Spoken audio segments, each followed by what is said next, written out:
दोस्तों नमस्कार। बहुत लंबे समय के बाद मैं यह वीडियो बना रहा हूं आप लोगों के बीच। जैसा कि विदित हो, पिछले कुछ दिनों से मैं फीवर से पीड़ित था।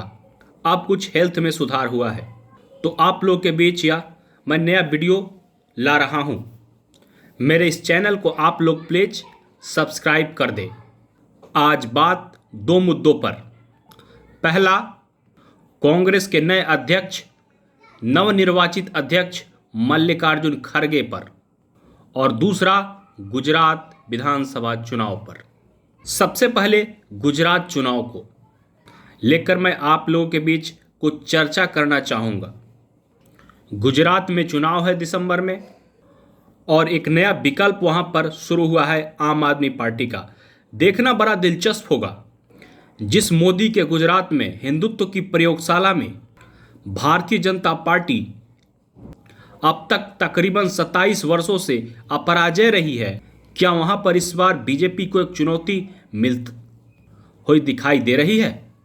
आम आदमी पार्टी का जन्म भ्रष्टाचार के मुद्दे पर हुआ था 2012 में। अन्ना हजारे का वो दिल्ली में अनशन किसी ने शायद भूला नहीं होगा। उसी की उपज अरविंद केजरीवाल ने दिल्ली में सरकार बना करके एक नई फसल तैयार की, और उस पर 8 वर्षों से या उससे भी ज़्यादा समय से दिल्ली में वह राज कर रहे हैं। लेकिन दिल्ली एक छोटा स्टेट है, बल्कि ये स्टेट पूर्ण राज्य का दर्जा दिल्ली को प्राप्त नहीं है, वह यूनियन टेरिटरी में आता है। और यूनियन टेरिटरी के बाद आम आदमी पार्टी की पंजाब में जीत, जहां पंजाब वह राज्य है जहां जिसे पूर्ण राज्य का दर्जा प्राप्त है, जहां पुलिस, लॉ एंड ऑर्डर मुख्यमंत्री के जिम्मे आता है। तो बात सबसे पहले उस गुजरात की जो कभी बीजेपी का गढ़ हुआ करता था, और आज भी बीजेपी का गढ़ ही है। केवल विकल्प बदला है, विकल्प ऑपोजिशन में बदला है, न कि सत्ता पक्ष में बदला है। लोग कांग्रेस से वहां खफा है क्योंकि वहां कांग्रेस सेकुलरिज्म के नाम पर चलती है, और गुजरात में फर्जी सेकुलरिज्म कभी नहीं चलता है। गुजरात ही वह पहला स्टेट है जब 2002 के विधानसभा चुनाव में कांग्रेस यूपीए की तत्कालीन अध्यक्ष सोनिया गांधी ने प्रधानमंत्री नरेंद्र मोदी को, तत्कालीन मुख्यमंत्री नरेंद्र मोदी को मौत का सौदागर कह करके बुलाया था। तब पूरा गुजरात ने अपना आशीर्वाद देकर प्रधानमंत्री नरेंद्र मोदी को फिर से गुजरात के मुख्यमंत्री के पद पर बैठाया था। लेकिन सवाल उठता है, जिस कॉरपोरेट का गढ़, व्यापारियों का राज्य, जहां की जनसंख्या 14% पाटीदार समाज का हो, और अब जबकि हार्दिक पटेल भी भारतीय जनता पार्टी में शामिल हो चुके हैं, एक और पिछड़ा नेता अल्पेश ठाकोर भी ये भारतीय जनता पार्टी में है। पिछले चुनाव में कांग्रेस ने टक्कर देने की कोशिश की थी। इसके मुख्य वजह थे हार्दिक पटेल, अल्पेश ठाकुर और जिग्नेश मेवानी। इनमें 3 में से 2 अब भाजपा में आ चुके हैं। और उस कॉरपोरेट के गढ़ में आम आदमी पार्टी का जन्म केवल इसलिए हो रहा है कि लोग भारतीय जनता पार्टी से नाराज नहीं हैं, बल्कि कांग्रेस से दुखी है। दुखी इसलिए कि कांग्रेस ने सार्थक, सकारात्मक विपक्ष की भूमिका अदा नहीं की। गुजरात एक धार्मिक स्टेट रहा है, और अरविंद केजरीवाल की राजनीति को अगर आप देखिए नज़दीक से, तो वह कांग्रेस के तुलना में हिंदुत्व के नज़दीक पाई जाती है। पूरा खुलकर तो हिंदुत्व की राजनीति अरविंद केजरीवाल नहीं करते, लेकिन आप देखिए CAA, NRC, धारा 370, राम मंदिर, इन सब मुद्दों पर जितना कांग्रेस खुलकर बोलती है और मुखर विरोध करती है, उतना अरविंद केजरीवाल ने कभी इन मुद्दों का विरोध नहीं किया, बल्कि यूं तो कई मामलों में समर्थन भी किया है। दिल्ली में महिलाओं एवं बुजुर्गों को राम मंदिर का दर्शन कराना, उन्हें तीर्थ धाम घुमाना, उनके कहीं न कहीं एक सॉफ्ट हिंदुत्व को भी दर्शाता है। भाजपा समर्थक इसका विरोध करें क्योंकि इससे उनका ईगो जरूर हर्ट होगा। लेकिन एक बात जरूर आपको माननी पड़ेगी कि गुजरात में जीतेगी तो बीजेपी ही, लेकिन स्कूल पर, शिक्षा पर, स्वास्थ्य पर बात करने के लिए प्रधानमंत्री नरेंद्र मोदी तक को अरविंद केजरीवाल ने विवश जरूर किया है। कांग्रेस साइलेंट मोड में है और तमाशा देख रही है। यह तो चुनाव परिणाम के दिन तय होगा कि दूसरे और तीसरे नंबर की लड़ाई में दूसरा और तीसरा नंबर कौन जीता।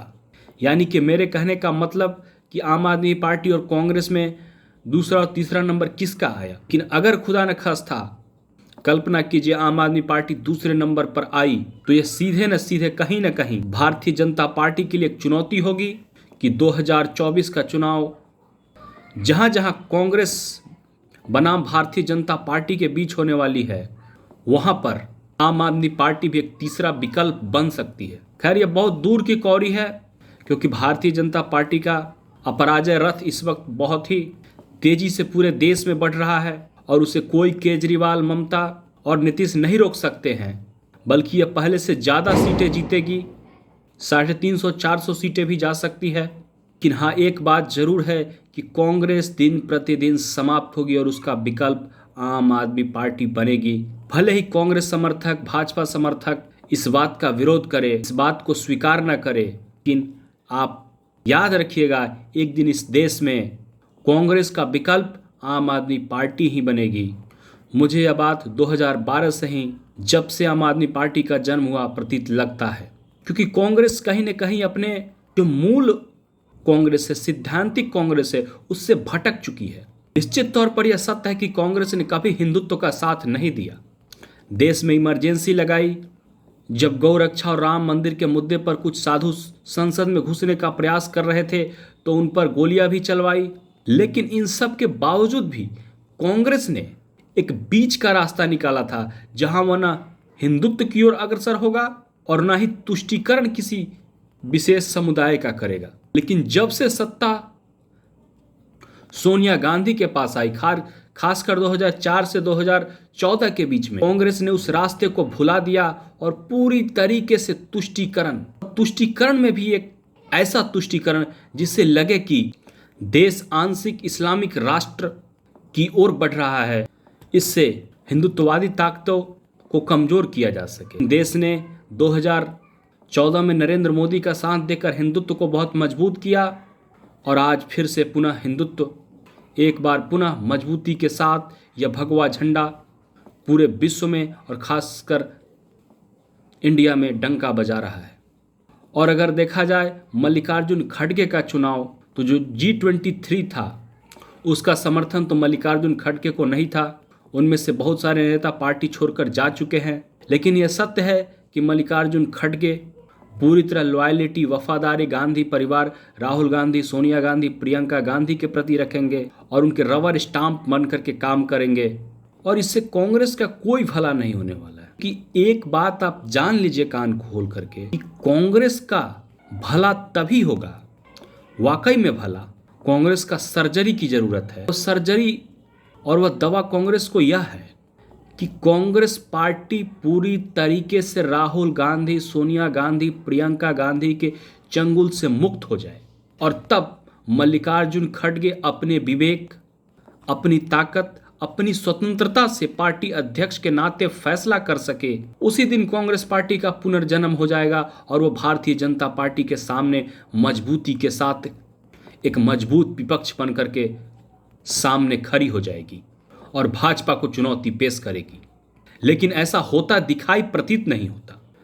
अगर मल्लिकार्जुन खड़गे एक कदम भी अपनी मर्जी से आगे बढ़ेंगे तो उनका वही हश्र होगा जो सीताराम केसरी का हुआ था। देश के पूर्व प्रधानमंत्री, कांग्रेस के वरिष्ठ नेता पीवी नरसिम्हा राव की मृत्यु के बाद उनके शव को अग्नि में जलाने के बाद उनकी एक मूर्ति की जगह बनने के लिए भी नहीं मिल पा रही थी। ये दबदबा था कांग्रेस पार्टी का अपने पार्टी में।